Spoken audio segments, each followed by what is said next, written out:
देखो यार, अगर तुम लोग सेन मैकमैन के फैन हो तो ये वीडियो तुम्हारे लिए होने वाली है, क्योंकि गाइज एईडब्ल्यू के ग्रैंड स्लैम के बाद सेन मैकमैन को यंग बक्स के साथ देखा गया है। एईडब्ल्यू के एक फॉर्मर वर्ल्ड चैंपियन को टोनी खान ने न्यू कॉन्ट्रैक्ट में साइन कर लिया है। एईडब्ल्यू में मलाकाई ब्लैक के कॉन्ट्रैक्ट एक्सपायर होने को लेकर बैक स्टेज से एक और बड़ी रिपोर्ट आ चुकी है। तो गाइज वहीं टीएनए के biggest pay per view bound for glory का मेन इवेंट अनाउंस हो चुका है। तो गाइज चलिए बिना किसी देरी के शुरू करते हैं इस वीडियो को। और गाइज सबसे पहले बात करेंगे एईडब्ल्यू डायनामाइट ग्रैंड स्लैम की। वेल गाइज बात करें अगर यहाँ पर एईडब्ल्यू के ग्रैंड स्लैम की, तो गाइज कल यहाँ पर एईडब्ल्यू के ब्लॉकबस्टर डायनामाइट ग्रैंड स्लैम के बाद एईडब्ल्यू डायनामाइट की व्यूअरशिप सामने आ चुकी है। और गाइज जहां लास्ट वीक एईडब्ल्यू के डायनामाइट शो को करीबन यहाँ पर 6,87,000 व्यूअरशिप मिली थी, वहीं इस हफ्ते एईडब्ल्यू के साल के बिगेस्ट डायनामाइट होने के बाद एईडब्ल्यू डायनामाइट की व्यूअरशिप लास्ट वीक के मुकाबले बढ़ चुकी है।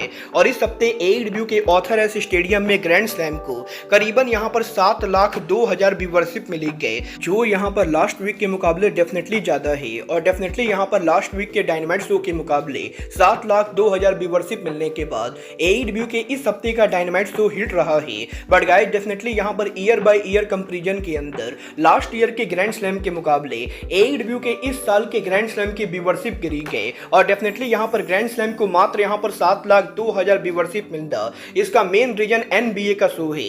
गाइस यहाँ पर जहां डब्ल्यूडब्ल्यूई के इस हफ्ते के मंडे नाइट रॉ के दो एनबीए के साथ हेड टू हेड जाने की वजह से रॉ को यहाँ पर लोएस्ट व्यूअरशिप मिली, वहीं यहाँ पर कल एईडब्ल्यू का ग्रैंड स्लैम भी अमेरिका में दो एनबीए गेम के साथ कंपीट कर रहा था। और इसीलिए ग्रैंड स्लैम होने के बाद भी एईडब्ल्यू के शो को मात्र यहाँ पर 7,02,000 व्यूअरशिप मिले गए। वेल देखना दिलचस्प होगा कि नेक्स्ट ईयर एईडब्ल्यू के 5 ईयर एनिवर्सरी डायनामाइट को एईडब्ल्यू के अंदर कितनी व्यूअरशिप मिलती गए। बट गाइस जहां तक बात रही ग्रैंड स्लैम की, तो गाइस कल यहां पर एईडब्ल्यू के ग्रैंड स्लैम के ओवर होने के बाद जब एईडब्ल्यू के सभी रेसलर्स यहां पर एयरपोर्ट से उनके घर वापस जा रहे थे, उसी समय पर एईडब्ल्यू के EVP the young box WWE के फॉर्मर सुपरस्टार सेन मैकमैन से मिलते गए। और गाइस करीबन 2 महीने पहले सोशल मीडिया के ऊपर एयरपोर्ट के ऊपर टोनी खान और सेन मैकमैन के मीटिंग पिक्चर के वायरल जाने के बाद अब यहां पर सेन मैकमैन को एक बार फिर से एईडब्ल्यू के हायर ऑफिशियल के साथ देखा गया है। और इस बार ये और कोई नहीं बल्कि एईडब्ल्यू के टैग चैंपियन एनईवीपी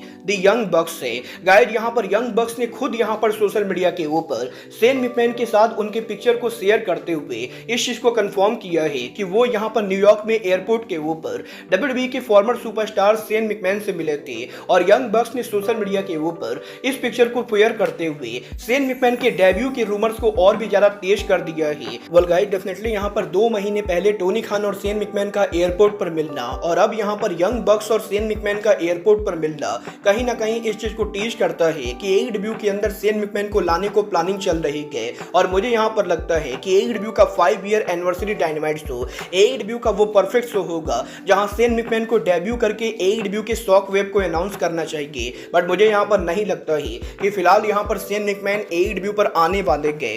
वेल गाइस जब ये तो आने वाला टाइम बताएगा कि सेन और मैक एईडब्ल्यू को कब ज्वाइन करते गए। बट गाइस चलिए फिलहाल आगे बढ़ते और बात करते हैं टीएनए के साल के biggest pay per view bound for glory की। वेल गाइस ये बात तो मैं आपको ऑलरेडी बता चुका हूँ। कनाडा में टीएनए रेसलिंग के इस साल ब्लॉकबस्टर स्लैमवर्सरी पेपर व्यू के बाद टीएनए रेसलिंग के साल का biggest pay per view bound for glory pay per view TNA wrestling 26 अक्टूबर को करने वाली है, जहां पर वेन स्टेट यूनिवर्सिटी के अंदर टीएनए रेसलिंग यहां पर उनका bound for glory pay per view करेगी। और अब यहां पर टीएनए ने ऑफिशियली ये अनाउंस कर दिया है कि टीएनए के bound for glory pay per view के मेन इवेंट के ऊपर टीएनए वर्ल्ड चैंपियन निक नेमिथ उनका वर्ल्ड टाइटल और टीएनए के हॉटेस्ट सुपरस्टार जोई हेनरी के खिलाफ डिफेंड करने वाले गए। और रिसेंटली यहां पर जोई हेनरी के सोशल मीडिया पर वायरल जाने के बाद फाइनली यहां पर टीएनए के साल के बिगेस्ट पेपर व्यू के ऊपर जोई हेनरी को वर्ल्ड टाइटल का मौका मिल रहा है।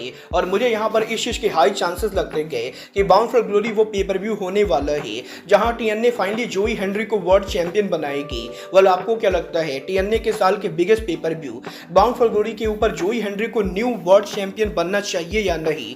आप लोग मुझे कमेंट करके बताएंगे। बट गाइस चलिए फिलहाल आगे बढ़ते और बात करते हैं एईडब्ल्यू के फॉर्मर सुपरस्टार शॉन स्पियर्स की। वेल गाइज, ये बात तो हम सभी लोगों को मालूम है। लास्ट ईयर शॉन स्पियर्स ने एईडब्ल्यू को लीव करके डब्ल्यूडब्ल्यूई को ज्वाइन किया था और यही शॉन स्पियर्स के डब्ल्यूडब्ल्यूई को ज्वाइन करने के बाद अब शॉन स्पियर्स ने भी एईडब्ल्यू को लीव करने के डिसीजन को लेकर बात की। गाइज, यहाँ पर 2 दिन पहले इथन पेज के एईडब्ल्यू में बैड बुकिंग को लेकर बात करने के बाद जब शॉन स्पियर्स से पूछा गया कि वो एईडब्ल्यू के बारे में क्या बोलेंगे, तो शॉन स्पियर्स ये बोलते गए कि वो यहाँ पर बाकी रेसलर्स की तरह एईडब्ल्यू के बारे में कुछ भी नेगेटिव बोलना नहीं चाहते गए, क्योंकि डेफिनेटली यहाँ पर 5 साल तक एईडब्ल्यू कंपनी ने शॉन स्पियर्स को पे किया ही। और जब यहाँ पर कोविड-19 के अंदर बाकी कंपनी जहाँ पर रेसलर्स को बजट कट में बाहर कर रही थी, उस समय एईडब्ल्यू कंपनी इंडी रेसलर्स के साथ साथ शॉन स्पियर्स जैसे रेसलर्स को सैलरी दे रही थी और इसीलिए शॉन स्पियर्स हमेशा एईडब्ल्यू कंपनी के लिए थैंकफुल रहेंगे। और शॉन स्पियर्स के एईडब्ल्यू को लीव करने के बाद एईडब्ल्यू और शॉन स्पियर्स के बीच में किसी तरह का कोई भी हीट नहीं गए,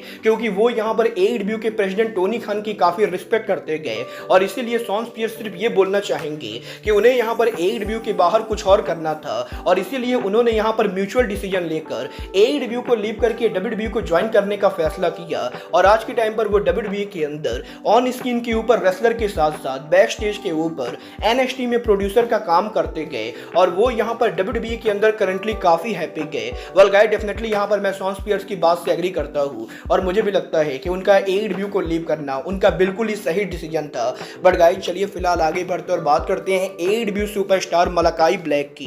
वेल गाइस, बात करें अगर यहाँ पर मलाकाई ब्लैक की, तो गाइस ये बात तो मैं आपको काफी बार बता चुका हूँ कि एईडब्ल्यू के अंदर मलाकाई ब्लैक के कॉन्ट्रैक्ट को लेकर हमेशा ही कंफ्यूजन चलती रहती गई और जहां टोनी खान ने काफी बार बोला है कि एईडब्ल्यू के अंदर मलाकाई ब्लैक का कॉन्ट्रैक्ट 2027 तक जाने वाला है, वहीं यहां पर काफी बार रिपोर्टर्स का ये कहना है कि मलाकाई ब्लैक का कॉन्ट्रैक्ट अगले साल के ऊपर ओवर होगा। और अब यहां पर एक बार फिर से रेसलिंग रिपोर्टर राजगिरी के द्वारा मलाकाई ब्लैक के कॉन्ट्रैक्ट को लेकर काफी बोल्ड स्टेटमेंट आ रहा है, जहां पर राजगिरी का ये दावा करना है कि मलाकाई ब्लैक का एईडब्ल्यू का जो कॉन्ट्रैक्ट है वो यहां पर अगले साल 2025 के ओपनिंग के ऊपर ही ओवर होने वाला है और पॉसिबली यहां पर जनवरी से फरवरी महीने के अंदर मलाकाई ब्लैक का एईडब्ल्यू कॉन्ट्रैक्ट ओवर होगा। और जहां तक बात रही टोनी खान के कॉन्ट्रैक्ट को लेकर बात करने की, तो गाइस राजगिरी ये बिलीव करते गए कि मलाकाई ब्लैक का एईडब्ल्यू का जो कॉन्ट्रैक्ट है वो कॉन्ट्रैक्ट यहां पर अगले साल के अंदर ओवर होगा।